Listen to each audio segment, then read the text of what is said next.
అందరికీ నమస్కారం. బయా సన్నీ యాదవ్ ఇతన్ని ఎన్ఐఏ అధికారులు అదుపులోకి తీసుకున్న సంగతి మనందరికీ తెలిసిందే. అయితే ఎంతోమంది ట్రావెల్ వ్లాగర్లు పాకిస్తాన్‌కు వెళ్లారు. కానీ బయా సన్నీ యాదవ్ విషయంలోనే ఇదంతా ఎందుకు జరుగుతోంది అంటే దానికి చాలా అంశాలున్నాయి. అవేంటి అనేది ఈ వీడియోలో తెలుసుకుందాం. ఏ ప్లాట్‌ఫార్మ్‌కు సంబంధించినటువంటి ఇన్‌ఫ్లుయెన్సర్ అయినా, లేదా ఏ రంగానికి సంబంధించిన సెలబ్రిటీ లేదా ప్రముఖులైనా మొట్టమొదట పాటించాల్సినటువంటి నీతి, దేశం పట్ల బాధ్యతగా మెలగడం. రోడ్ల మీద ఉమ్ము వేయకుండా ఉండడం దగ్గర నుంచి మొదలుకొని దేశ ప్రతిష్టకు భంగం వాటిల్లకుండా చేయడం వరకు ఒళ్ళు దగ్గర పెట్టుకొని వ్యవహరించాలి. దీనికి మనలో ఎవ్వరమూ అతీతులం కాదు.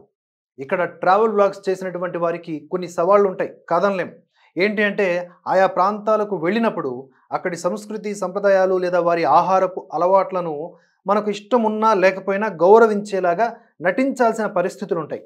కానీ ఒక దేశానికి వెళ్ళి మన దేశాన్ని కించపరచడం మాత్రం సబబు కాదు.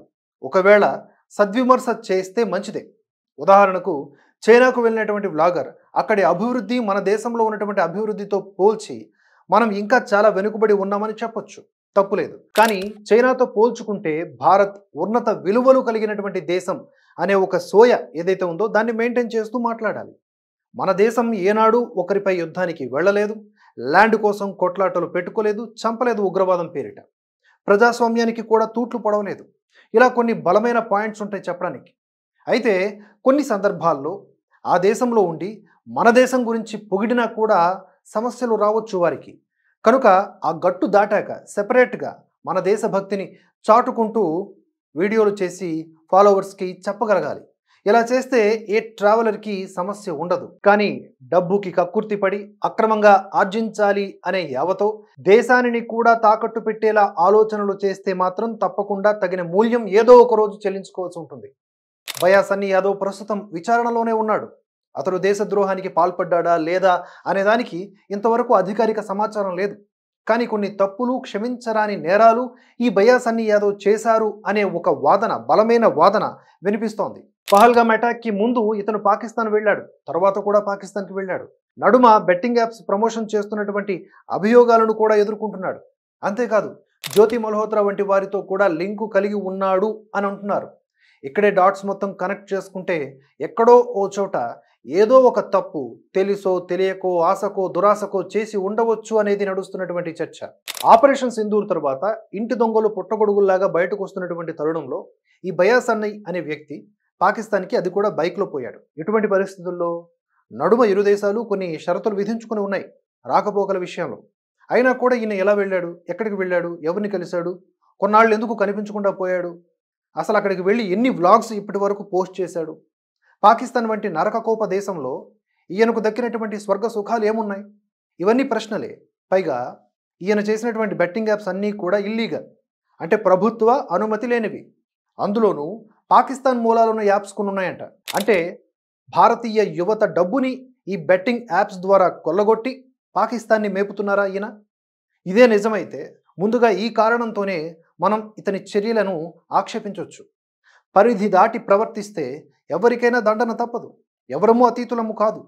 ఇప్పుడు ఇంకో అనుమానం ఏంటి అంటే జ్యోతి మల్హోత్రాను ఈయన ఎప్పుడు కలిశాడు? ఇతనికంటే ముందు ఎన్ఐఏ అదుపులో ఉన్నటువంటి జ్యోతి వద్ద సేకరించినటువంటి ఆధారాల్లో చాటింగ్స్ కానీ, ఇతర లావాదేవీలు కానీ, ఈ బయా సన్నీ యాదవ్తో ఉన్నటువంటి కనెక్షన్స్ ఏమైనా బయటపడ్డాయా? అక్కడ దొరికినటువంటి క్లూతోనే చెన్నై ఎయిర్పోర్ట్లో బయా సన్నీని అరెస్ట్ చేశారా? ఇంత సింపుల్గా వదిలేసేటటువంటి మ్యాటర్ కాదు ఇది. అలానే ట్రావెలింగ్ పేరిట ఇష్టారీతన వ్యవహరిస్తున్న వారికి కూడా గుణపాఠం కావచ్చు ఈ కేసు.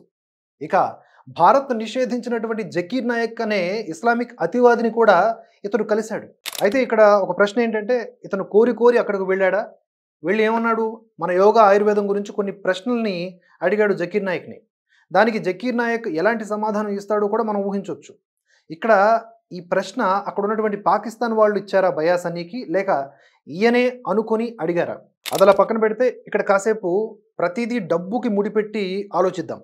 ఈ కేసు విషయంలో బెట్టింగ్ యాప్స్కి బానిస అవ్వడం కంటే బెట్టింగ్ యాప్స్ ప్రమోషన్స్కి బానిస అయ్యే వాళ్ళు ఎంతకైనా తెగించవచ్చు. జ్యోతి మల్హోత్రా లేదా ఇటీవల సుమారుగా పట్టుబడినటువంటి 12 మంది ఇంటి దొంగలు, అందులో ఒక సిఆర్పిఎఫ్ జవాను కూడా ఉన్నాడు. వీరంతా కూడా అమ్ముడుపోయింది అమ్మాయిలకో లేకపోతే డబ్బుకో. ఇప్పుడు బయా సన్నీ యాదవ్ కూడా అదే డబ్బుకి అమ్ముడుపోయి ఉంటే దానికి సంబంధించినటువంటి బలమైనటువంటి ఆధారాలు మన ఇంటెలిజెన్స్ అధికారుల వద్ద ఉంటే అది చాలా పెద్ద గుణపాఠమే అవుతుంది. సోషల్ మీడియా సాక్షిగా జరుగుతున్న ఘోరమైన నేరంగానే దీన్ని భావించాల్సి రావచ్చు. ఈ భయ్యా సన్నీ యాదవ్ పైన బెట్టింగ్ యాప్స్ ప్రమోషన్ చేస్తున్నాడు అని చెప్పేసి ఆరోపణలు వచ్చాక కూడా అతను వాటిని ఆపకపోవడం అతని యొక్క బిహేవియర్ని ప్రశ్నార్థకం చేస్తున్నది. తొందరగా ఎదగాలి, పెద్ద పెద్ద భవంతులు కట్టుకోవాలి, కాస్ట్లీ వస్తువులు విలాసాలు ఉండాలి, ఇలాంటి పిచ్చి పట్టిన కోరికలు మనిషిని ఎలా మారుస్తాయేమో చూద్దాం. కొద్ది రోజులు వెయిట్ చేద్దాం. భయ్యా సన్నీ దేశద్రోహానికి పాల్పడకపోయి ఉంటే గనక ఇవన్నీ జస్ట్ ఆరోపణలు అవుతాయి, గాల్లో కలిసిపోతాయి. లేదంటే అతడు జీవితంలో సరిదిద్దుకోలేని తప్పు చేసిన వాడు అవుతాడు. ఇటువంటి అప్డేట్స్ కోసం భరతవర్ష ఛానల్ని సబ్స్క్రైబ్ చేసుకొని బెల్ నోటిఫికేషన్ని ఆన్లో పెట్టుకొని ఫాలో అవ్వండి. ఈ ఇన్ఫర్మేషన్ మీకు నచ్చినట్లయితే గనక లైక్ చేసి 10 మందికి షేర్ చేయండి. Thanks for watching. జై హింద్, జై భారత్.